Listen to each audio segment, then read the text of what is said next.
बिस्मिल्लाहिर्रहमानिर्रहीम, अस्सलामुअलैकुम। Welcome to my channel. आज की वीडियो में हम ग्रेड 6 इंग्लिश बुक का यूनिट नंबर 4 रीड करेंगे।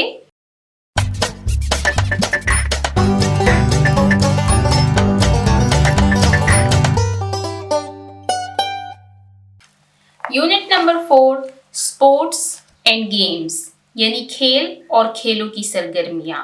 स्पोर्ट्स एंड गेम्स का मतलब है ऐसी फिजिकल एक्टिविटीज और ऐसे कॉम्पिटिशन्स जो कि लोग फन, फिटनेस और एंटरटेनमेंट के लिए खेलते हैं। स्पोर्ट्स हमारी बॉडी को हेल्दी, एक्टिव और स्ट्रांग बनाते हैं और ये हम में टीम वर्क, डिसिप्लिन, पेशेंस और कॉन्फिडेंस जैसी क्वालिटीज पैदा करते हैं। इस unit number 4 sports and games में हम स्पोर्ट्स और गेम्स की इम्पोर्टेंस और बेनिफिट्स के बारे में रीड करेंगे। इस यूनिट पर हम ऑलरेडी एक वीडियो बना चुके हैं जिसमें हमने इस यूनिट का इंट्रोडक्शन रीड किया और उसके बाद हमने लिसनिंग पोर्शन को रीड किया। लिसनिंग पोर्शन में आप देख सकते हैं हमने डिफरेंट गेम्स के बारे में रीड किया, हमने ओलंपिक्स के बारे में रीड किया, फिर हमने एक डायलॉग रीड किया जिसका टॉपिक था हमारे पास द बेनिफिट्स ऑफ स्पोर्ट्स। फिर इस डायलॉग पर बेस्ड हमने मजीद कुछ एक्टिविटीज को सॉल्व किया। आज की वीडियो हम स्टार्ट करेंगे वोकैबुलरी के पोर्शन से, लेकिन इस वोकैबुलरी पोर्शन की जो फर्स्ट एक्टिविटी है वो इसी डायलॉग यानी द बेनिफिट्स ऑफ स्पोर्ट्स से रिलेटेड है। तो इसके लिए जिन स्टूडेंट्स ने फर्स्ट वीडियो नहीं देखी वो सबसे पहले फर्स्ट वीडियो देखें ताकि वो इजीली इन एक्टिविटीज को सॉल्व कर सके, या फिर आप चाहे तो इसको रीड भी कर सकते हैं। तो चलते हैं वोकैबुलरी के पोर्शन की तरफ और आज की वीडियो को स्टार्ट करते हैं। ये इस यूनिट नंबर 4 की सेकेंड वीडियो है हमारे पास। वोकैबुलरी यानी लुगत या अल्फाज की ज़ख़ीरा अंदोज़ी।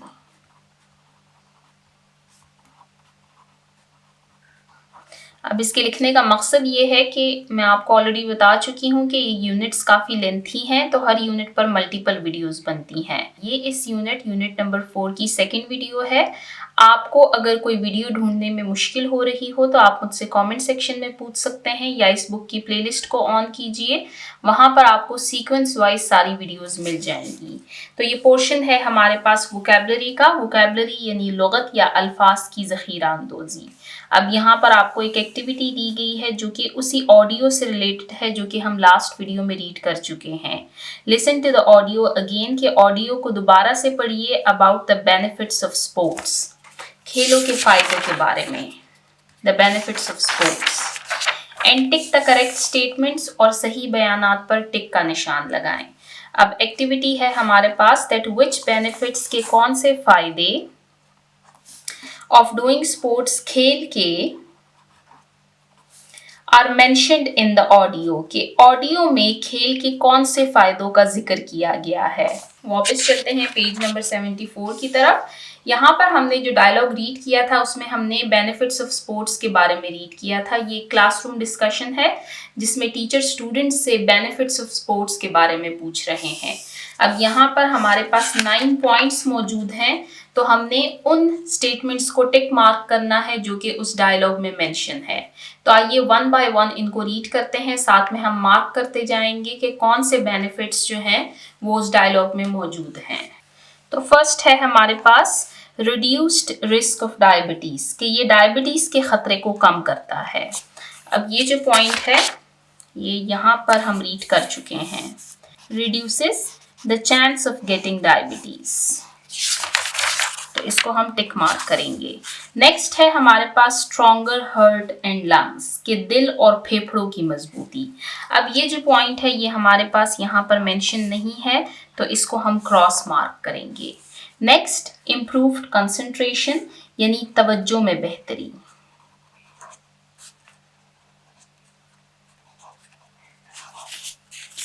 यहाँ पर आप देख सकते हैं, ये देखें कैपेसिटी टू कंसंट्रेट यानी तवज्जो करने की सलाहियत को बेहतर बनाता है। It also improves our capacity to concentrate. तो जी हाँ, ये पॉइंट यहाँ पर मौजूद है। नेक्स्ट लोअर ब्लड प्रेशर, के ब्लड प्रेशर को कम करता है, रिड्यूसेस हाई ब्लड प्रेशर, तो ये बेनिफिट हमारे पास मेंशन है। नेक्स्ट स्ट्रॉन्गर बोन्स यानी मजबूत हड्डियाँ। तो यहाँ पर आप देख सकते हैं जो ग्रुप डी के स्पोक्स पर्सन थे उन्होंने कहा था that sport is good for our bones, कि जो स्पोर्ट्स है ये हमारी हड्डियों को मजबूत बनाता है, हमारी हड्डियों के लिए बहुत अच्छा है। तो इसको हमने टिक मार्क किया। नेक्स्ट है इंक्रीज्ड मोटिवेशन यानी हौसले में इजाफा। अब ये वाला जो बेनिफिट है ये मेंशन नहीं है तो इसको हम क्रॉस मार्क करेंगे। नेक्स्ट है इम्प्रूव्ड म्यूजिक टोन यानी मौसीकी की आवाज़ में बेहतरी। तो ये हमारे पास स्पोर्ट का कोई बेनिफिट नहीं है इसलिए हम इसको क्रॉस मार्क करेंगे। नेक्स्ट है इम्प्रूव्ड मूड यानी मूड को बेहतर बनाता है। तो यहाँ पर आप देख सकते हैं गुड मूड। तो जी हाँ, ये बेनिफिट यहाँ पर मेंशन है। और लास्ट है हमारे पास एन इंक्रीज्ड फीलिंग ऑफ काम एंड ट्रांक्विलिटी यानी सुकून और इत्मीनान के एहसास में इजाफा। तो ये पॉइंट भी हमारे पास इस डायलॉग में मेंशन नहीं है तो हम इसको क्रॉस मार्क करेंगे। टोटल हमारे पास 9 पॉइंट्स हैं, 3, 4, 5, 6, 7, 8 एंड 9। अब इन 9 पॉइंट्स में आप देख सकते हैं 1, 2, 3, 4, 5 जो 5 बेनिफिट्स हैं वो यहाँ पर मेंशन है और जो 4 हैं वो मेंशन नहीं है इसलिए हमने उनको क्रॉस मार्क किया है। तो यहाँ पर हमारी एक्टिविटी सॉल्व होती है जो कि बेनिफिट्स ऑफ स्पोर्ट्स के डायलॉग से रिलेटेड थी। हमारे पास कुछ स्टेटमेंट्स दिए गए थे, हमने उनको मार्क किया कि आया ये जो बेनिफिट्स हैं ये उस डायलॉग में मेंशन थे या नहीं।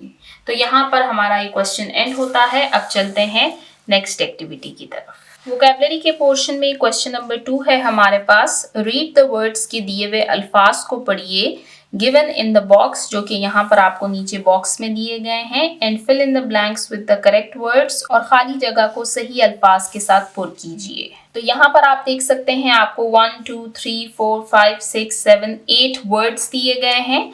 इन वर्ड्स को हमने रीड करना है और फिर इन स्टेटमेंट्स के अकॉर्डिंग हमने इनको इन ब्लैंक्स में फिल करना है। तो आइए सबसे पहले इन वर्ड्स को रीड करते हैं, फिर 1 बाय 1 इन स्टेटमेंट्स को रीड करेंगे और साथ में इनको फिल करते जाएंगे।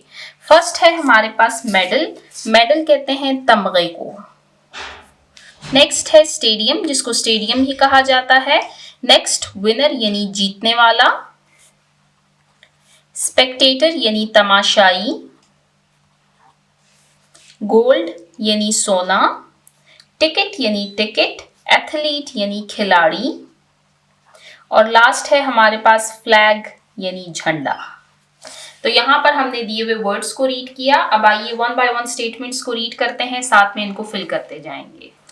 फर्स्ट स्टेटमेंट है a dash can be gold, कि ये जो चीज है ये सोने की हो सकती है, सिल्वर चांदी की, और ब्रोंज या फिर कांसी की। You wear it around your neck, और आप इसको अपने गर्दन के इर्द गिर्द पहनते हैं। अब यहाँ पर आपसे एक चीज़ के मुतालिक पूछा जा रहा है जो कि गोल्ड, सिल्वर या ब्रोंज का हो सकता है, और आप इसको अपने नेक के अराउंड पहनते हैं। तो ये बात की जा रही है मेडल की। मेडल जो है ये सोने का भी हो सकता है, चांदी का भी और कांसी का भी, और इसको हम अपने गले में पहनते हैं। मेडल जो है ये स्पोर्ट्स में कामयाबी पर दिया जाने वाला इनाम होता है।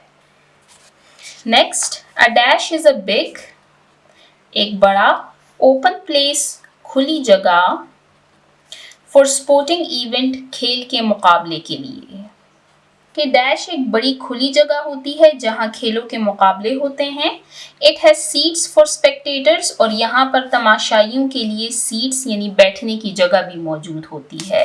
तो ये बात की जा रही है स्टेडियम की। स्टेडियम जो है ये हमारे पास वो जगह होती है जहां खेलों के मुकाबले मुनक़िद होते हैं, और ये एक बहुत बड़ी खुली जगह होती है। और दूसरा पॉइंट यहाँ पर ये मेंशन है कि इसमें स्पेक्टेटर्स यानी तमाशाइयों के लिए बैठने की जगह भी मौजूद होती है। Next, you need your dash to enter the stadium, के स्टेडियम में दाखिल होने के लिए आपको किस चीज़ की ज़रूरत पड़ती है? आपको ज़रूरत पड़ती है अपने टिकट की। Next, every country has a dash कि हर मुल्क का एक क्या होता है. It is made of fabric जो कि कपड़े से बना हुआ होता है. इट हैज कलर्स इसमें रंग होते हैं. एंड समटाइम्स अ पिक्चर या फिर कभी कभार इस पर कोई तस्वीर भी बनी होती है. ठीक है, ये कपड़े का बना हुआ होता है. तो ये बात की जा रही है फ्लैग यानी झंडे की. That every country has a flag that is made of fabric, it has colors and sometime a picture. कि हर मुल्क का एक झंडा होता है जो कि कपड़े से बना हुआ होता है. इसमें कुछ रंग और तस्वीर मौजूद होती हैं. जैसे कि आपने पाकिस्तान का फ्लैग देखा हुआ होगा, उसमें हमारे पास 2 कलर्स हैं, ग्रीन एंड व्हाइट.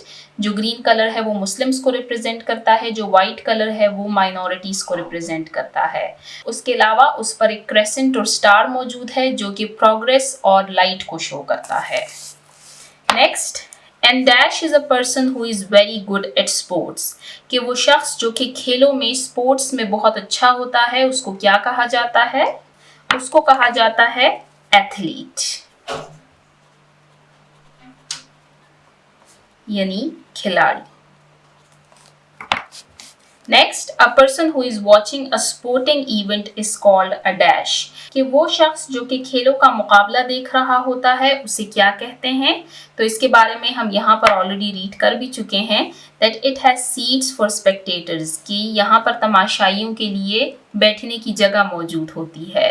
तो वो शख्स जो कि खेलों का मुकाबला देखने के लिए आया होता है उसको कहा जाता है स्पेक्टेटर यानी तमाशाई. नेक्स्ट है the dash is the person who finishes first और डज द बेस्ट कि वो शख्स जो सबसे पहले मुकाबले को खत्म करता है या मुकाबले में सबसे बेहतरीन खेलता है उसको क्या कहा जाता है? उसको कहा जाता है विनर यानी जीतने वाला. और लास्ट है हमारे पास that the winner receives a dash medal कि जो जीतने वाला होता है उसको कौन सा मेडल दिया जाता है? उसको दिया जाता है गोल्ड मेडल यानी सोने का मेडल उसको दिया जाता है. देखिए यहाँ पर आपको मेडल के बारे में ऑलरेडी बताया भी हुआ है. जो गोल्ड है ये फर्स्ट को दिया जाता है, जो सिल्वर है ये सेकंड को और ब्रोंज जो है ये थर्ड को दिया जाता है.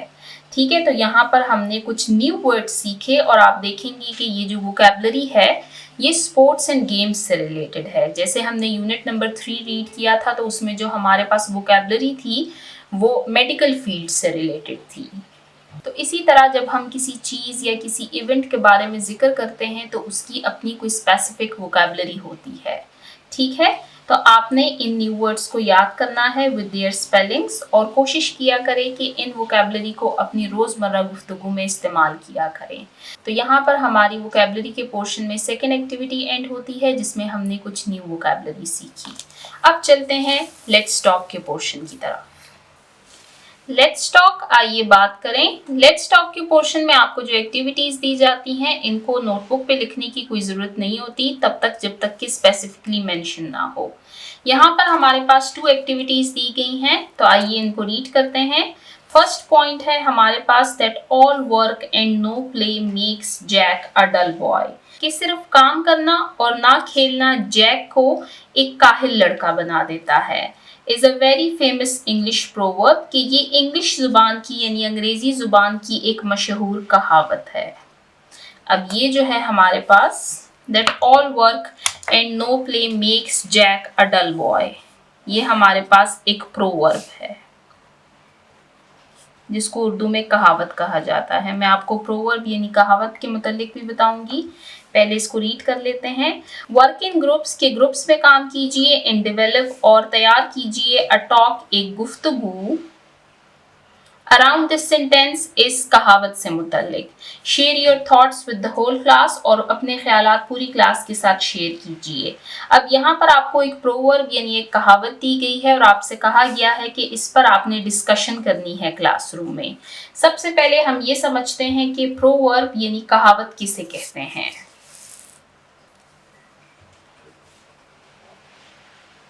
Proverb is a short, traditional saying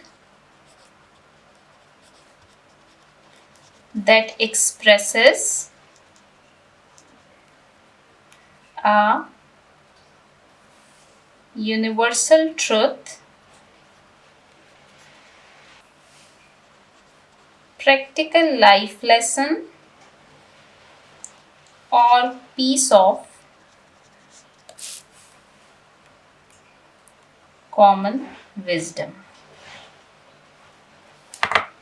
अच्छा जी, तो प्रोवर्ब यानी कहावत क्या है? ये हमारे पास एक मुख्तसर ट्रेडिशनल सेइंग, एक रवायती जुमला होता है दैट एक्सप्रेसेस, जो कि इजहार करता है अ यूनिवर्सल ट्रुथ, एक आम सच्चाई।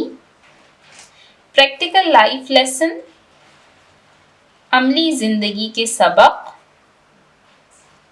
और पीस ऑफ कॉमन विजडम, या फिर आम दानाई को जाहिर करता है। That proverb is a short traditional saying that expresses a universal truth, practical life lesson or a piece of common wisdom। कि proverb यानी कहावत एक मुख्तसर और रिवायती जुमला होता है जो किसी आम सच्चाई, अमली जिंदगी के सबक या आम दानाई को जाहिर करता है। अब यहाँ पर आपके पास जो proverb मौजूद है वो ये है that all work and no play makes Jack a dull boy। अब मैंने आपको इसकी सिंपल ट्रांसलेशन बताई है कि सिर्फ काम करना और ना खेलना जैक को एक काहिल लड़का बना देता है, लेकिन इन वर्ड्स के पीछे इसमें एक डीपर मैसेज मौजूद है जो कि हमें ये समझाने की कोशिश कर रहा है कि हर वक्त पढ़ना और काम में मसरूफ रहना इंसानी जिस्म को थका देता है और इंसान को काहिल और सुस्त बना देता है। तो सबसे पहले हम इस प्रोवर्ब की एक्सप्लेनेशन को रीड करते हैं, फिर हम इस पर डिस्कशन करेंगे। तो आइए इसकी एक्सप्लेनेशन को रीड करते हैं। Unit number 4 sports and games, vocabulary का पोर्शन है हमारे पास और टॉपिक है हमारे पास लेट्स टॉक का। All work and no play makes Jack a dull boy, ये हमारे पास प्रोवर्ब है। अब हम इस प्रोवर्ब की एक्सप्लेनेशन यानी इसकी वजाहत को रीड करेंगे। दिस प्रोवर्ब, ये कहावत मीन्स, इसका मतलब है दैट इफ अ पर्सन, कि अगर कोई शख्स ओनली स्टडी, सिर्फ पढ़ाई करे, और वर्क या फिर काम करे ऑल द टाइम, हर वक्त, एंड नेवर प्लेज, और कभी ना खेले, और रिलैक्सेस, या कभी आराम ना करे, कभी सुकून ना करे, ही बिकम्स, तो वो बन जाता है, टायर्ड, थका हुआ, बोर्ड, बोर, एंड अनहैप्पी, और नाखुश। गेम्स के खेल एंड फन एक्टिविटीज़ और तफरीह की सरगर्मियाँ आर इम्पॉर्टेंट, ये अहम है फॉर अ हेल्दी, सेहतमंद एंड एक्टिव लाइफ, और चाको चौबंद ज़िंदगी के लिए। कि इस कहावत का मतलब ये है कि अगर कोई शख्स हर वक्त सिर्फ पढ़ाई या काम करे और कभी ना खेले तो वो थका हुआ, बोर और गैर खुश रहता है। खेल और तफरीह सेहतमंद ज़िंदगी के लिए ज़रूरी है। तो यहाँ पर हमने इस प्रोवर्ब की एक्सप्लेनेशन को रीड किया जिसमें हमने ये सीखा कि सिर्फ पढ़ाई और सिर्फ काम जो है तो ये इंसानी जिस्म को थका देता है।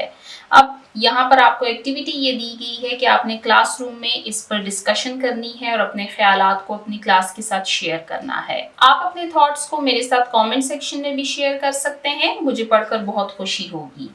तो यहाँ पर हमने फर्स्ट एक्टिविटी को रीड किया, अब रीड करते हैं सेकंड एक्टिविटी को।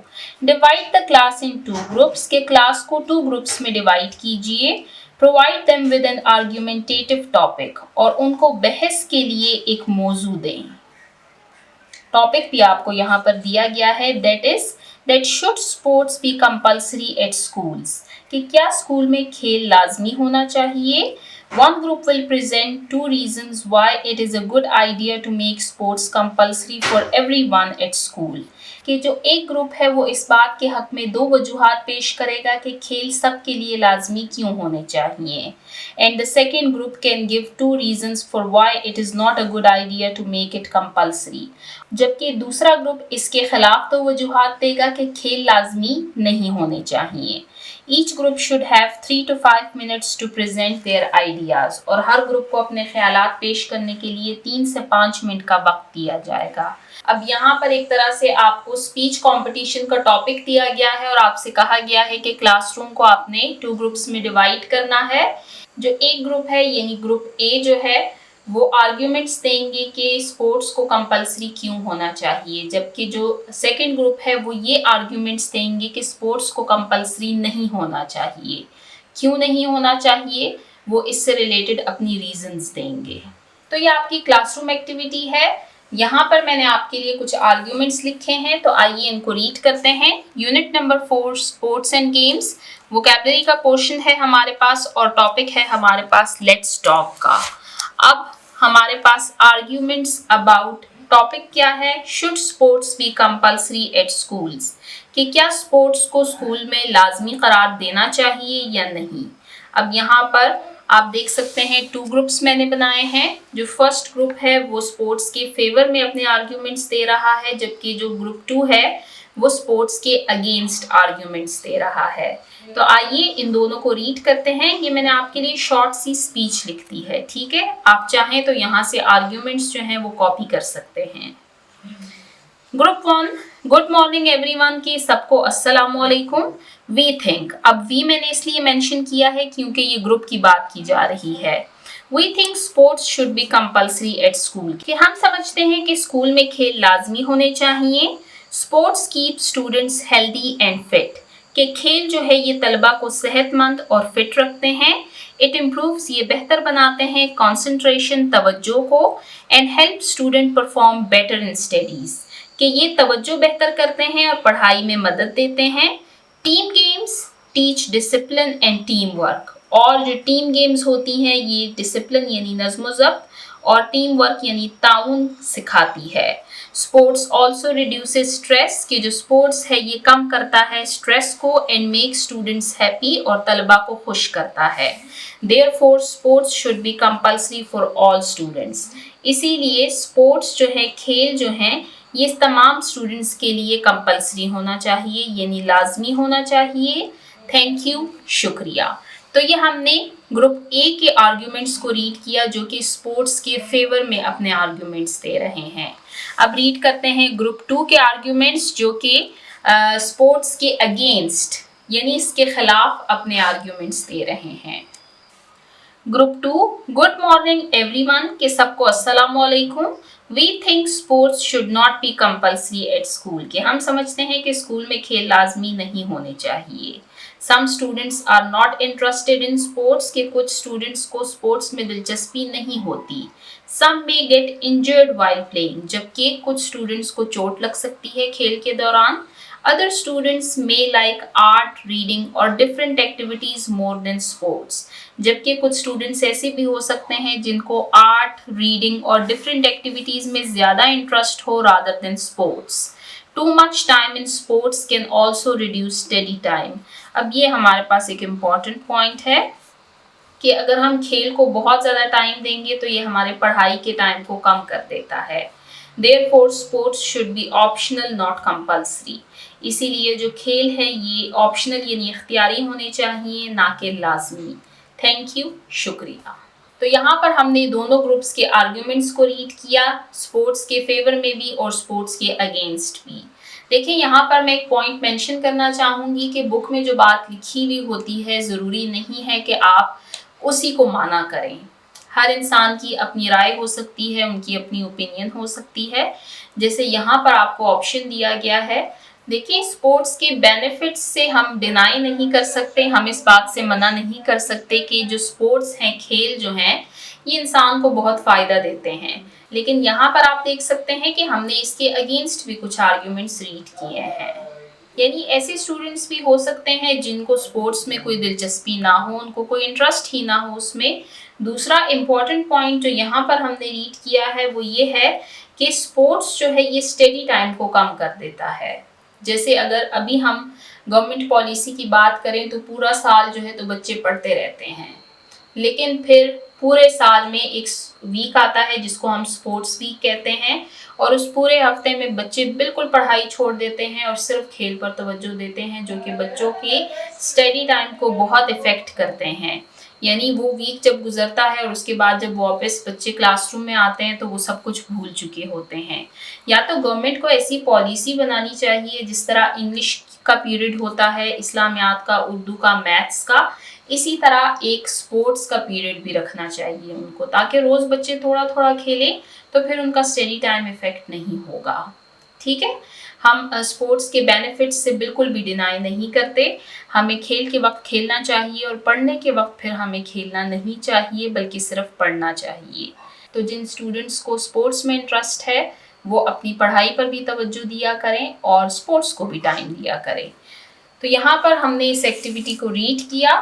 ये आपकी क्लासरूम एक्टिविटी है, आपने इसी तरह की स्पीच प्रिपेयर करनी है और फिर उसको अपने क्लासरूम के सामने आपने प्रेजेंट करना है।